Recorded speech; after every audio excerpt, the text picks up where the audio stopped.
आम यूनिवर्स रे घटुथिबा प्रत्येक घटना पछरे किछि ना किछि कारण रहिछि। आमे देखिथिबा दुनिया आ प्रकृत रे थिबा दुनिया भितरे बहुत तफात। आमे भाबुछु जे पृथ्वी भितरे आमे रहुछु केवल सेतिकी जानिले यथेष्ट, किंतु वैज्ञानिक माने केबे भी अल्परे संतुष्ट नथांती। तांकु सबु किछि जिनिसर मूल तत्व विषय खोजी बाहर करिवार ही थाए। तेणुकरी आज आम यूनिवर्स रे घटुथिबा प्रत्येक घटना उपरे आम गवेषक मानकर नजर। जेमितिकी एहार पूर्व एपिसोड रे आम मिल्की वे गैलेक्सी विषय रे कथा हेतिलु। आम पृथ्वी सेथिरे केउ स्थान रे अछि से विषय रे भी जानिथिलु, किंतु ताहारी भितरे एक ना आमे आपनकु कहिथिलु जहा थिला ब्लैक होल। एही नाटी समस्ते सुनि थाई पारंती, किंतु प्रकृत रे एहा कोन, एहा केमिति एते शक्तिशाली जे आम पृथ्वी को, सूर्य को और ब्रह्मांड रे थिबा अन्यान्य ग्रह को भी गिली दे पारे। तेबे आम यूनिवर्स रे थिबा रहस्यमय जिनिस विषय रे जानिबा आजिर ई स्पेशल एपिसोड रे केवल आपनकर निज channel the mystery mirror Odia रे।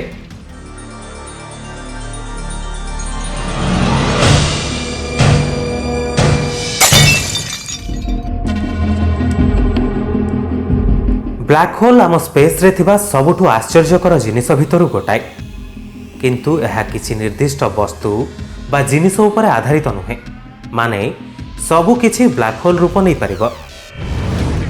मैथमेटिक्स अनुसार जे कोनोसी ऑब्जेक्ट ब्लैक होल होई पारिबो जेउ जिनिसर डेंसिटी बा घनत्व अधिक रही थाए तार ग्राविटी मध्य सेते अधिक रही थाए।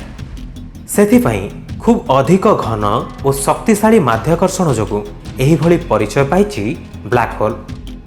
यह एते शक्तिशाली जे किछि भी जिनिस यह दाउरु रक्षा पाई परिबा संभव नुहे। स्पेस रे सबुठु अधिक स्पीड रे गति करुथिबा आलोक भी यह मध्य देई जाई पारेनी। एही विषय रे जानिबा पूर्वरु प्रथमे जानि रखंतु काहेकि सबु जिनिस ब्लैक होल होई परिबो। जदि उदाहरण नबा ताहले जे कोनोसी जिनिस को जदि हमें ब्लैक होल रो रूप दबा ता पूर्वरु से जिनिस बा वस्तु को बहुत ही अधिक चाप प्रयोग करी छोट करने को पड़िबो। जदि आमे माउंट एवरेस्ट को चापी छोट करी 1 नानोमीटर रु भी कम कर दो ताहले ताहा ब्लैक होल होई परिबो। सेहि भली जदि आम पृथ्वी को कंप्रेस करी गोटे मोटर दानार आकार दिया जाए ताहले ताहा भी एक ब्लैक होल होई जिवो। किंतु एसबु आमे करि परिबा नहीं कि करिबा आवश्यक पड़िबो नहीं, कारण आम ब्रह्मांड रे एसबु प्रायतः होउछि। तबे केमिति आम पृथ्वी ठारू 1.5 लाख गुणा बड़ तारा गुड़िक आम ब्रह्मांड रे अछंती। आउ तारा मानकर मृत्यु होई थाए। तारा मानकर डेथ हेबाकू आमे सुपरनोवा बोली कहि थाउ। एही तारा मानकर डेथ हेबा बेले सेमाने निज भीतर ही कोलाप्स करि जाय थांती, जहा द्वारा सेमानकर घनत्व वृद्धि हो जाय थाए। केवल सेतिकी नुहे, तार ग्राविटेशनल पावर भी बढ़ी जाए और आलोक ताहा मध्य देई गति करि पारे नाही। आउ एही समय रे ता निकट को जीए भी आसे ताकू यह निज भितर गिली दे थाए। आउ अति क्षुद्र रूप धारण करी सही ताराटीर डेथ हुए और से ब्लैक होल हो जाए। ब्लैक होल रो जेते निकटतर हेबो ता पाखरे समय सेते धीमा पड़ी जाए। मोटामोटी भाव में कहिले ब्लैक होल घेर भितर समयर कौनसी अस्तित्व ही नहीं। प्रायतः सबु बेले ब्लैक होल तारा माने ही होतांती। तारा मानकर जन्म जदि देखिबा ताहले आम ब्रह्मांड रे थिबा गैलेक्सी रे उपस्थिति थिबा धूली और गैस रो मिश्रण रु ही तैयारी होइथिबा बादल रु होइथाय। आउ एसबु को नेबुला भी कहा जाए। एमानक भितरे हाइड्रोजन रो मात्रा सबुठारु अधिक होइथाय। तापरे रही थाए हिलियम और अन्यान्य गैस।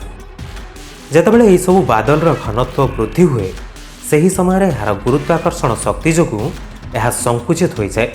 तापरे सही भितरे यार तापमात्रा एते बढ़ी जाए जे हाइड्रोजन परस्पर सह धक्का हेबाकु लागंती। तापरे गोल्ड रो आकार धारण करनियंती। आउ एही भली तारा मानकर निर्माण हुए। एही भली प्रक्रिया हेबा पई अनेक कोटी वर्ष समय लागि थाए। आम सूर्य निर्माण हेबाकु भी एही भली समय लागिथिला। तबे तारा मानक भितरु बाहरुथिबा प्रचंड उष्णता ही तारा मानकर गुरुत्वाकर्षण शक्ति को संतुलित करी रखे ତେଣୁକରି ଯେତେବେଳେ ତାରା ଭିତରେ ଥିବା ହାଇଡ୍ରୋଜେନ୍ ସରି ସରି ଆସେ ସେତେବେଳେ ତାରା ଥଣ୍ଡା ହୋଇଯାଏ ଆଉ ତାର ସବୁ ଇନ୍ଧନ ସରିଯାଏ। ସେତେବେଳେ ନିଜ ଗୁରୁତ୍ୱାକର୍ଷଣକୁ ବି ଆୟତ୍ତ କରିପାରେ ନାହିଁ ତାରା, ଯାହାର କିଛି ଦିନ ପରେ ଏହି ତାରାଟି ବିସ୍ଫୋଟ ହୋଇଯାଏ, ଯାହାକୁ ତାରାମାନଙ୍କର ଡେଥ୍ ବା ସୁପରନୋଭା କୁହାଯାଏ। ଯଦି ଏହି ବ୍ଲାଷ୍ଟ ପରେ କିଛି ବି ଅଂଶ ପୁରୁଣା ଘନତ୍ୱ ସହ ଯୋଡ଼ି ହୋଇ ତିଷ୍ଠି ରହେ ତାହାକୁ ନ୍ୟୁଟ୍ରନ୍ ଷ୍ଟାର କୁହାଯାଏ। ତାପରେ ଏହା ଧୀରେ ଧୀରେ ସଂକୁଚିତ ହେବାକୁ ଲାଗେ ଓ ତାପରେ ପୂରାପୂରି ଲୋପ ପାଇଯାଏ, ଯାହାକୁ ଆମେ ବ୍ଲାକ୍ ହୋଲ୍ କହିଥାଉ। ବ୍ଲାକ୍ ହୋଲ୍ର ସମ୍ପୂର୍ଣ୍ଣ ଦ୍ରବ୍ୟମାନ ଗୋଟିଏ ସାମାନ୍ୟ ବିନ୍ଦୁରେ ହିଁ କେନ୍ଦ୍ରିତ ହୋଇଥାଏ, ଯାହାକୁ ସେଣ୍ଟ୍ରାଲ ସିଙ୍ଗୁଲାରିଟି ପଏଣ୍ଟ କୁହାଯାଏ। ଆଉ ଏହି ପଏଣ୍ଟର ଆଖପାଖ ଗୋଲାକାର ସ୍ଥାନକୁ ଇଭେଣ୍ଟ ହରାଇଜନ୍ କୁହାଯାଏ।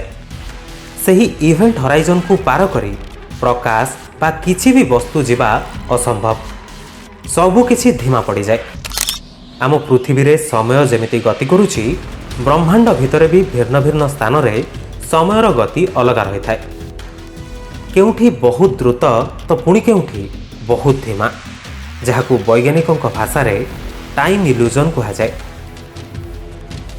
ଯଦି ଏସବୁ କଥା ଜାଣିବା ପରେ ଆପଣ କଳ୍ପନା କରିବେ କି ଯଦି ଜଣେ ମଣିଷ ବ୍ଲାକ୍ ହୋଲ୍ ଭିତରେ ପଡ଼ିଯାଏ ତାହେଲେ ତାର କ'ଣ ଅବସ୍ଥା ହେବ, ତେବେ ଏହାର ଉତ୍ତର ହେଉଛି ସେହି ମଣିଷ ଶରୀରର ପ୍ରତ୍ୟେକ ଅଣୁ ବିସ୍ତାରିତ ହୋଇଯିବ ଆଉ ସେ ଧୀରେ ଧୀରେ ଅଦୃଶ୍ୟ ହୋଇଯିବ ଆଉ ବ୍ଲାକ୍ ହୋଲ୍ର ଘନତ୍ୱ ଭିତରେ ଥିବା କେଉଁ ଏକ ଅଜ୍ଞାନ ସ୍ଥାନକୁ ଚାଲିଯିବ।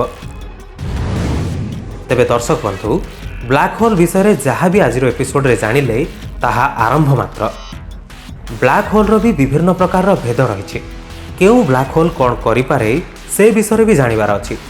ଭବିଷ୍ୟତରେ ଏହି ବ୍ଲାକ୍ ହୋଲ୍ ପୃଥିବୀ ପାଇଁ କିଛି ବିପଦ ସାଜିବ କି, ଏସବୁ ବିଷୟରେ ଆଉ ଏକ ଏପିସୋଡ଼ରେ ଚର୍ଚ୍ଚା କରିବା। ସେତେ ପର୍ଯ୍ୟନ୍ତ ଆମ ସହ ଯୋଡ଼ି ହୋଇ ରୁହନ୍ତୁ କେବଳ ଦ ମିଷ୍ଟ୍ରି ମିରର ଓଡ଼ିଆରେ।